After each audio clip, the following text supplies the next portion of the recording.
I'm originally from the Lacoudre Reservation in Wisconsin, but I made my home here in Hopkins for the last 50 years. So I call this home now. Then I was asked to do the opening prayer to get us started here chapter today. So I'd like to thank our Creator for this beautiful day that He's given us. Every time that sun comes up over that horizon in the morning, that miracle that happens, I'd like to thank Him for that.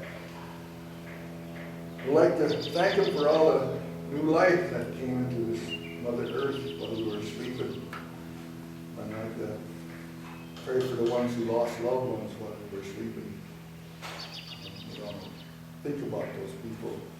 We'd like to ask Him to look down upon our elders who are here, and our elders who wish they could be here with us, but who are unable to make it, who are in hospitals and nursing homes with no one to speak to them.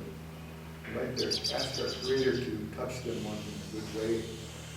Ask Him to look down upon our young men and young women who are over fighting these wars for us, so that we may have these freedoms that we enjoy, getting together like this here, doing things. We'd like to thank Him, thank our young men and young women for that. Look down upon our children who are going to take up these teachings that we are given, that they are given in a good way. I'd like to ask Him to look down upon our four-leggeds, the ones that fly, the ones that swim, the ones that crawl. I'd like to ask Him to look down upon those ones in a good way. Look down upon our Mother, the Earth, who is getting ready now to do her job that she does every year, to make sure that all her creations has food to drink and clear water to drink, and takes care of them in a good way. And Anishinaabe people, we are here to help her in that way. We'd like to thank Him for bringing you all here in a safe way. And when you leave here tonight, travel in those 4 different directions, you travel home, that you travel in a safe way. And if you let loved ones here, that you find them in good health. I'd like to ask Him and thank Him for Young Lady Tribe for sponsoring us here, for the food that we're going to eat here today, and the teachings that we are going to receive, and receive them in a good way. You continue to learn and teach what you are learning today. And again, I'd just like to thank Him for bringing you all here in a safe way, and which. You? Mr. Cosby Judo Dan. My name is George Martin. I belong to the Lynx clan from the Ojibwe Nation. And like I say, I'm originally from the Lacoudre Reservation in Wisconsin. And I've been doing this corn making for a few years now. And I go to different places and put on demonstrations. It's one of the teachings that was almost being lost, and our young ones weren't picking up on it. And when I do it, the older ladies even come and say that their grandmothers made it, but they never watched, or they just took it for granted that it would be there, just like everything else. And so they wanted to come and learn how to do this. And we do it the old-fashioned way. We do it with ashes, hardwood ashes. Cook it in that pot there. Not all the way, but I'll tell you about that as we go. We only cook it for a certain time there. Because when I make it in this pot like this here, it's good for all year. I make it for all year. You know, like if you want it in December, I just get a couple handfuls and put it in the pot and it's ready to cook. This corn that we use here is one of our sacred foods, and the fire that we're going to use is sacred. So we don't want nothing to be thrown in the fire like cigarette butts or trash or anything like that. We want to keep it sacred. And this corn, you know, when it has the stuff coming on the top, each one of those goes to one of these kernels. It's like an umbilical cord where that kernel keeps it alive. That's what keeps it alive. And I don't know how our people did it, but they were smart. They were smart people. They figured out they had to cook that to get the coating off that corn. Because they sent a lot of this to, a lot back when the settlers got here, they sent a lot of this back home, and it killed a lot of people because they didn't cook it right. They just boiled it and ate it, and it killed a lot of people over there. But our people knew that you had to cook it first and prepare it in a good way first, and they knew that. And there's even songs about this corn in our way, how we get it ready to cook. There's a dance that they do for the corn, and there's songs for it, and they say that it has its own spirit.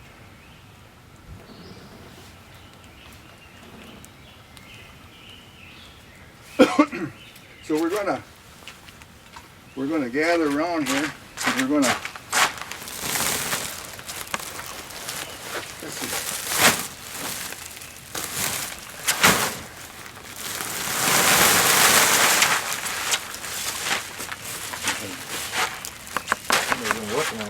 We've been working on a few of them. But this is a year old, this corn here. I got this last year. It's got to dry for a year. And so it didn't grow last summer, through the summer before? It grew last summer. It grew last summer. And I got it in the fall of last year. And next fall I'll get another bunch for next year, for next year's teachings. And I got it dry, so we're gonna take the corn off of it. Some do it this way, some do it like this here, and you're gonna get blisters.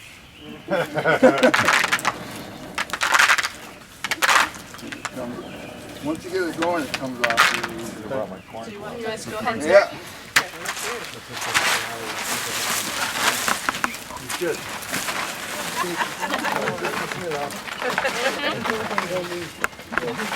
This is a tough one. It's hard to wrestle with this piece. Hold that down right here.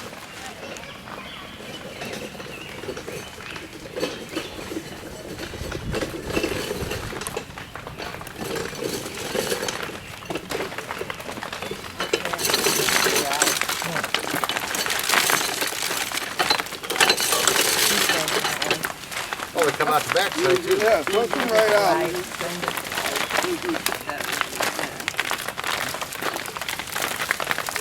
There's an electric storm going on. Thunderstorm. There's just electricity in the air will sour the corn. Really? So if you want to eat corn, don't cook it during a thunderstorm. Oh, that's a good tip. How long after you cook it? How long Yeah, does this it is how last? my All year? grandfather taught me. You take one When we pot. get done here, it'll last you Yep. for Really? Of course, you gotta get it started. You're going to show us how to do that, Yes. too?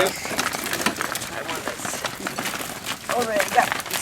There we go. But if you just want to make a little bit, like 4 or 5 cups of it in the house, cook it like that.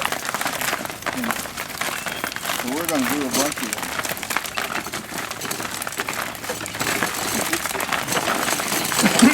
You save the cobs? No. We'll pick them up. Good stuff. I'll let you machine the hard ones.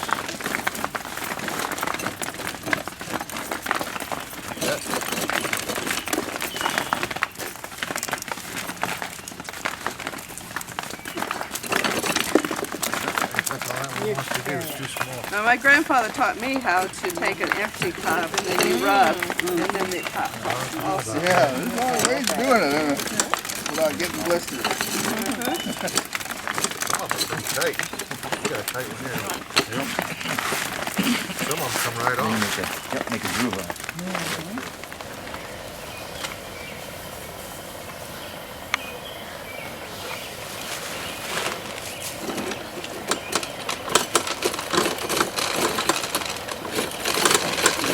Go ahead, go ahead. That's what we do.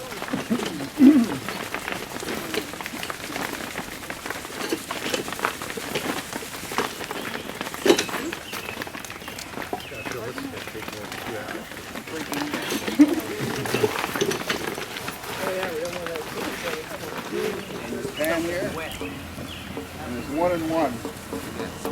We put, if you got 10 cups of ashes, we put 10 cups of corn in there. That's what it takes. Does the amount of water matter then? No, sometimes you have to add water I see. because it gets really thick when that comes off the corn. It's really thick and you have to, that's when you have to really work that pot. You have to keep stirring it so it don't burn on the bottom.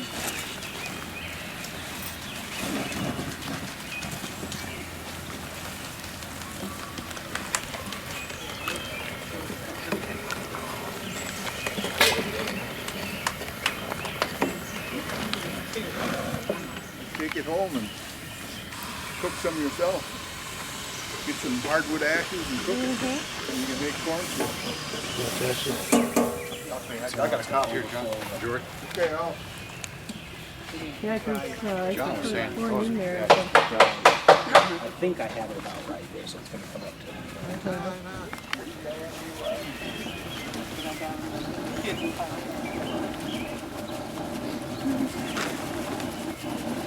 All the necessities.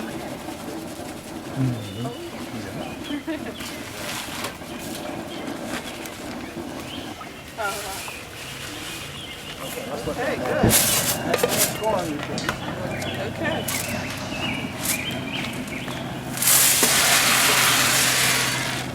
Gonna be a lot of corn. So does it make much of a difference? You were doing ashes for a while, and we did it at the same time. I don't know. Use a shovel here with this big. It's got to be. Turn it up. Yeah. Do that. Hold it. Use a little wooden spoon.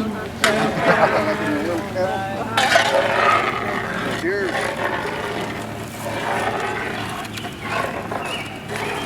Sticker coming up.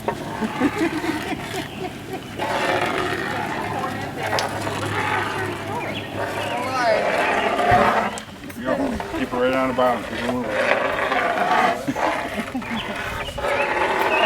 White. This will be white.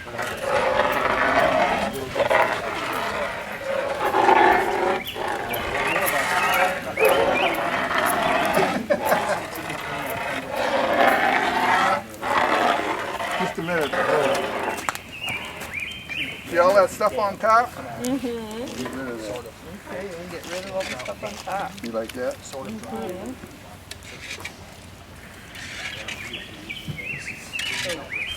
you just want the stuff that stays on the bottom. Yeah. Okay, Good stuff. Okay. There's a lot of ashes. Wood ashes. That's for taking that, just talking about that sewer that's on there.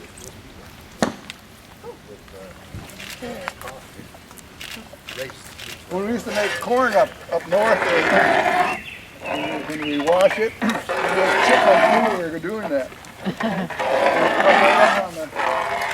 Right up on the screen. They'd get right in there and get a mouthful and take off. Even while you were washing it, it would come right up. They knew we wouldn't bother them. Okay, next, somebody wants another turn? Somebody next? It's hot. It gets hot there. You keep it going. If I had any Yeah, wait, who's just out? Okay.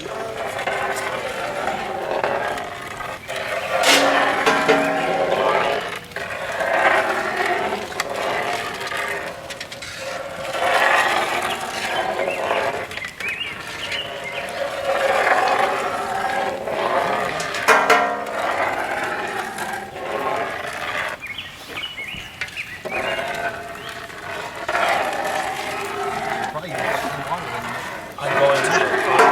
I don't know about so. I'm gonna make more corn with it. Big batches, you know, I'm just trying to keep it reasonable size batches. This batch I charge way.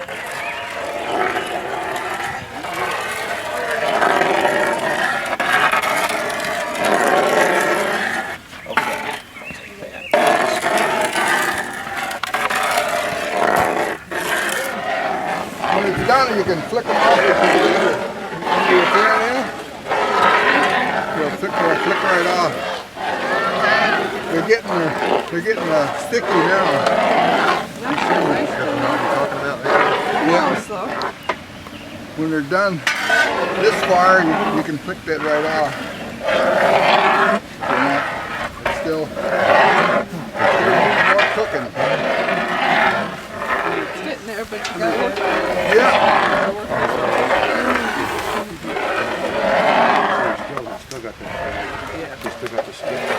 I know it. Ooh, that's a nice paddle. That's so much quieter. Oh, squeak it. But not quite Not like the chalkboard one.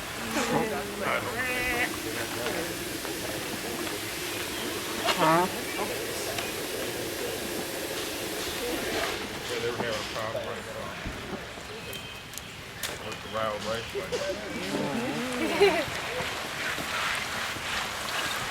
Sure does smell yummy. Yeah, it is slimy. Oh, wow. So we're just taking off the skins now? That's what we're doing?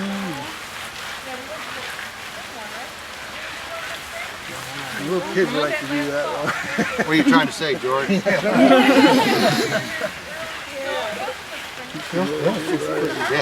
in there. We could do this. We could do this Oh, at the school. that's beautiful. No sunny days. It's going to be sunny when we all go back to work. I looked at the weather report. That's gonna dry completely. Okay. You put that aside. You ready for the north? Yeah, pour it on it. But step back. You don't need that. No, use your water. Wash it off. You want to wash? There's the raisins up.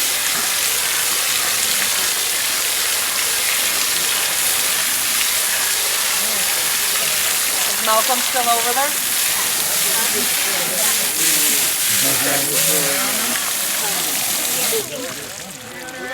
My parents grow some and they have some last tulips. Those are usually the last ones to come up. And those were blooming a couple weeks ago.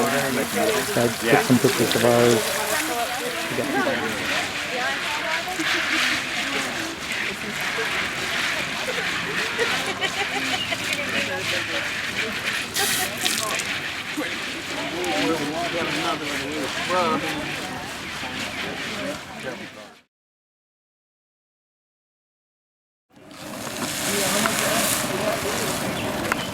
It's gonna turn bright orange. It's kind of cool. It goes from white to orange. Already yellow now. It's yellow. Pour it in here. You got something? You got something orange Isn't already? that cool? Look at it. Fill that muck with right from there, yeah. Doesn't matter if it starts white. It always turns orange. You ever make it with the colored corn like George's got? I have actually, not much. I have a lot of that corn. It changes. It gets color too, doesn't it, George? That corn turns color too, doesn't it? When you put it in. Put it right in there. Look how orange this white corn gets, George. Wow. Once you put it in there, it turns orange. Okay. About the same as the ashes? Oh, it did. Start over. That was the one. That was the flavor piece right there. So that tastes great.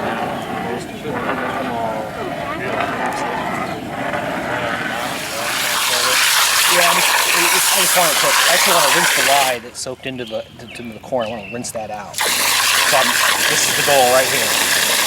Right there. And this time the water will spill out, but the corn will still be in there rinsing.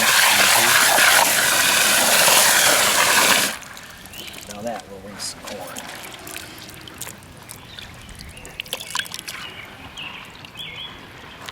So when you were testing it, there's like a certain softness you're looking for? Or? There's a pericarp on there, which is the outer part of the seed, and it turns into a slime and just comes right off. And you can see there's just a little bit of it left on that one right there.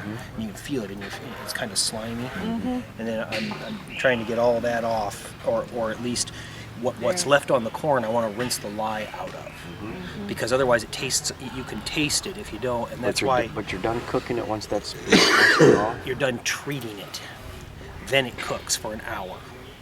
So That was treating it. That's right. If I wanted to make hominy out of this, I would now boil it for anywhere. Well, this kind of corn actually about 30 minutes, but Okay. that kind of corn, a good hour. Okay. So it depends on the type of corn. And this type of corn, if I put it in the lye treatment for more than about 10 minutes, I find it really difficult to rinse the taste out. So It starts soaking in. it soaks it in so fast. It's a flour. It's Yeah, more it's of a flour flour corn than right, a flint, yeah. and the flint takes a lot longer to soak, but yet that outer pericarp loosens pretty quickly. Yeah. So I don't boil this for very long at all in the ashes. I don't treat it for very long. In fact, I may have went a little too long today, but I have plenty of rinsing time. I may leave it in there for an hour to rinse, and then I'll dump that water once or twice and put new water in. But as long as the water doesn't feel slippery, it's rinsing. Once it's slippery, then it's saturated. Well, if the corn is still slippery, that means it still has lye. Okay. You can actually feel lye. It's slippery on the fingers. Like if you go put your finger in the pot there and feel it like this, I mean, you won't. That doesn't feel it at all because we've rinsed almost all of it out already. But now But the what's first time you left- do it, it'll get real slippery into the Oh, water. yeah. If you don't, And then it no longer is rinsing at that point. right, because it's soaked in so much that it's actually putting lye back in if anything soaks in. Right.